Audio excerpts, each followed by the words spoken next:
মিশকাত শরীফ নামে একটা সুপ্রসিদ্ধ হাদিসের গ্রন্থের নাম আপনারা সবাই শুনেছেন। মিশকাত শরীফ প্রথম খণ্ড 106 পৃষ্ঠা, বাবুল ইস্তিগফার অধ্যায়ে হযরত আবু হুরায়রা রাদিয়াল্লাহু তাআলা আনহু থেকে একটা হাদিস বর্ণিত রয়েছে। হাদিসটা শুরু হয়েছে এভাবেই, আল্লাহর নবী বলেন, আল মাইয়িতু ফি কবরিহি কাল গারিকিল মুতাগাউইস। এভাবেই হাদিসটা শুরু হয়েছে।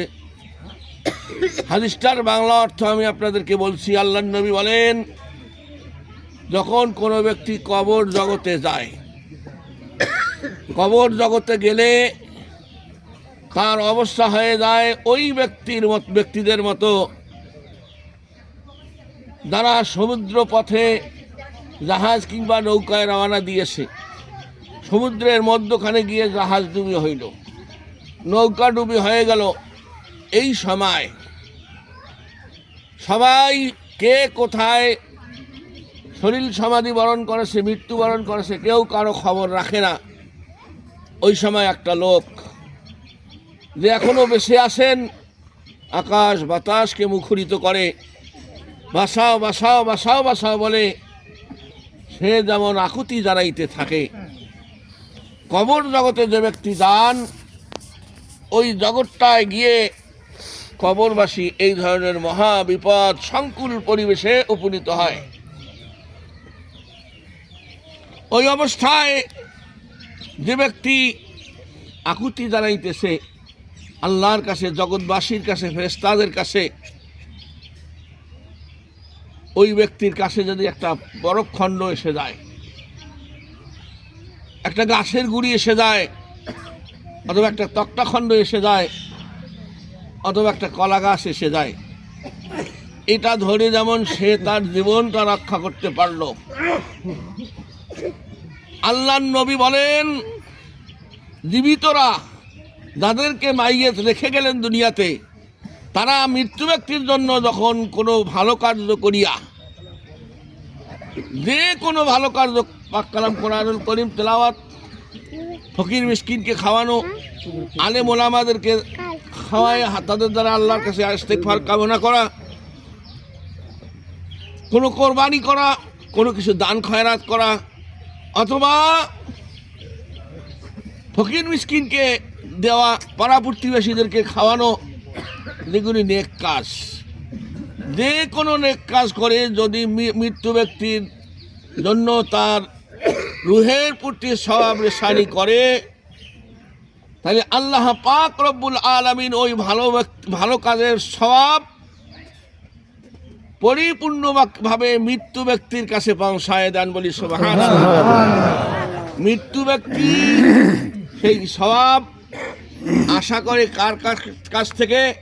হাদিসে এসেছে, মিন আবিহি ওয়া উম্মিহি ওয়া আখিহি ওয়া সাদিকিহি। এই 4 প্রকার লোকের কথা আল্লাহ নবী বলেছেন। 1 নম্বর হলো, যদি মৃত্যু ব্যক্তির বাবা বাসী থাকেন, বাবা যদি কোনো ভালো কাজ করে, এমনকি কবরের পাশে দাঁড়ায় যদি মৃত্যু ব্যক্তির জন্য দোয়া করে, আল্লাহ পাক রব্বুল আলামিন আরশ থেকে বাবার দোয়া সন্তানের জন্য আল্লাহ সঙ্গে সঙ্গে কবুল করে না। মায়ের যদি দোয়া করে, ও বানিয়ে বানিয়ে শব্দ অর্থ হলো সন্তানেরা, ও সাদিকিহি, এর মধ্যে সাদিকিহির মধ্যে বন্ধু বান্ধব, জ্ঞাতি গোষ্ঠী, আত্মীয় স্বজন, পাড়া প্রতিবেশী, তারা যদি কিছু করে, তাহলে কয় প্রকার মানুষের কথা বলা হলো? 4 প্রকার।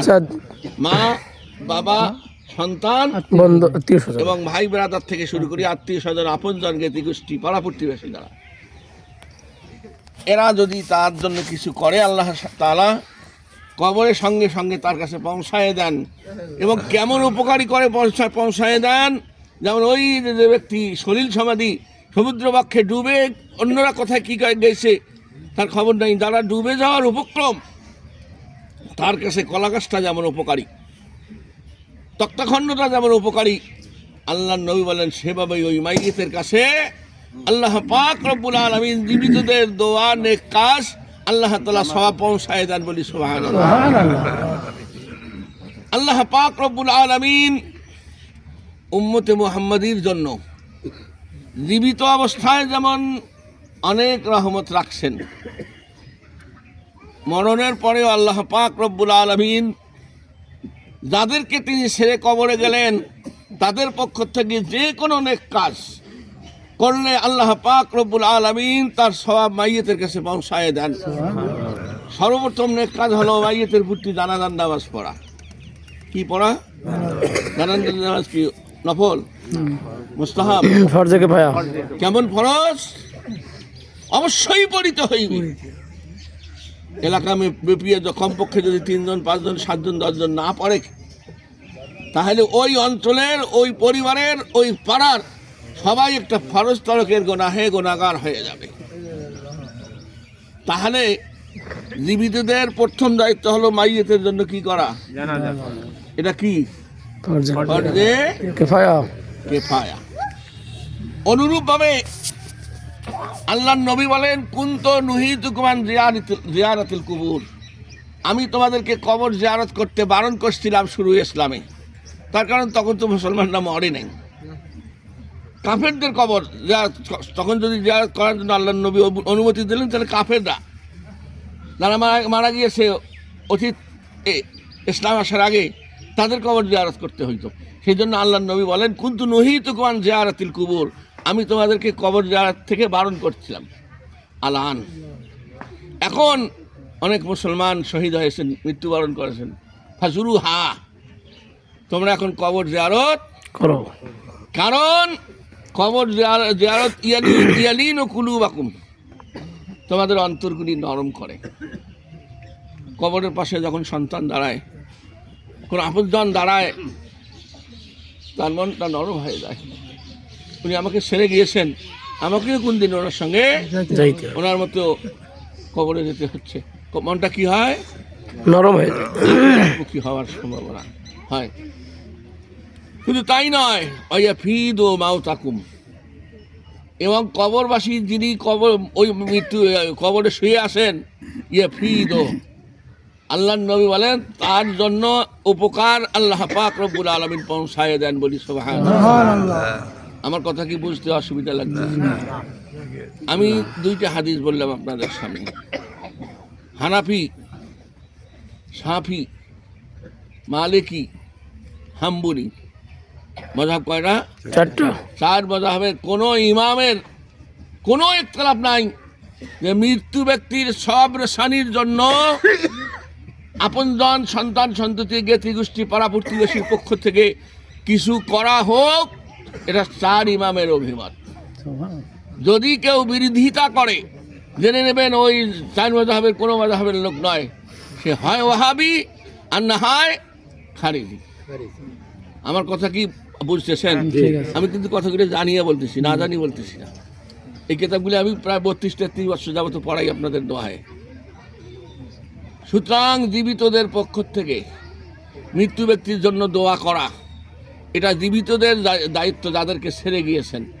আরবিতে একটা কথা আছে, কামা তাদিনু তুদান,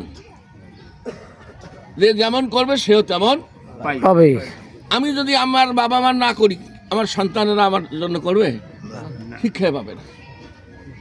আমার দাদা দাদির জন্য যদি করি, তাহলে আমার নাতিরা, পতিরা, আমার দৌহিত্র পৌত্ররাও আমার জন্য করবে। কি বলেন, ঠিক না বিঠিক? এভাবেই তো শিক্ষা হয়। কামা তাদিন ও তুদান, আমি যদি কবর জিয়ারত না করি, আমার কবর জিয়ারত করা হবে না। যারা কবর জিয়ারতকে বেদাত বলে, শিরক বলে, নাজায়েজ বলে, বিভিন্নভাবে তারা বসসা কবরকে নিয়ে করে, এটা তাদের চরম এবং পরম কোরআন, সুন্নাহ, ইজমা এবং কিয়াস তথা ইসলাম বিরোধী। আল্লাহ পাক রব্বুল আলামিন তাদেরকে হেদায়েত করুক। যারা আমাদেরকে ছেড়ে গিয়েছেন, যাচ্ছেন, তাদের জন্য আমাদেরকে দোয়া করার তৌফিক দান করুক, আমিন। এবং আমরা মরণের পর যাদেরকে রেখে যাব, আল্লাহ পাক রব্বুল আলামিন তাদের কাছ থেকে কিছু প্রাপ্য পাওয়ার যোগ্যতার জন্য আল্লাহ আমাদেরকে কবরে যাওয়ার তৌফিক দান করুক, আমিন। মরহুম আব্বাস আলী ভাই, যার আপনজনদের পক্ষ থেকে আজ এই ইন্তজাম করা হয়েছে, আমি আমার জানা মতে প্রায় 2088-87 সাল থেকে ওনার সঙ্গে আমার চলাফেরা, উঠা বসা, কনভারসেশন, কোঅপারেশন, ট্রানজাকশন হয়। তো আমি যতটুকু জানি উনি একজন অত্যন্ত ভালো মানুষ ছিলেন। কি বলেন আপনারা? আল্লাহ পাক রব্বুল আলামিন তার নেক কাজগুলিকে কবুল ও মঞ্জুর করেন বলি আমিন। আমিন। তার হায়াতে জিন্দিগিতে জ্ঞাতে অজ্ঞাতে, জানা সত্ত্বে অজানা সত্ত্বে, সগীরা কবিরা, ইচ্ছাকৃত অনিচ্ছাকৃত, জাহিরি বাতিনি যদি কোনো গোনা হয়ে থাকে, আল্লাহ তাআলা আজকের এই মাহফিলের ওসিলায়, এই ইন্তেজামের ওসিলায়, আপনজনদের হাতের ওসিলায়, আমাদের দোয়ার ওসিলায় আল্লাহ তার অতীত জীবনের সমস্ত গুনাহ মাফ করে দিক বলি আমিন। তার সন্তানদের হাতের ওসিলায়, তার পরিবার পরিজন, ভাই ব্রাদার যারা আছেন তাদের হাতের ওসিলায় আল্লাহ পাক রব্বুল আলামিন তাকে আযাবে কবর, আযাবে হাসর, আযাবে সিরাত, আযাবে মিজান এর থেকে চিরতরের জন্য নাজাত দিয়ে আল্লাহ তাআলা তাকে জান্নাতের মেহমান হিসাবে কবুল ও মঞ্জুর করেন। সবাই জোরে বলি আমিন। আমিন। ওয়া আখির দাওয়ানা আলহামদুলিল্লাহি রাব্বিল আলামিন। আল্লাহ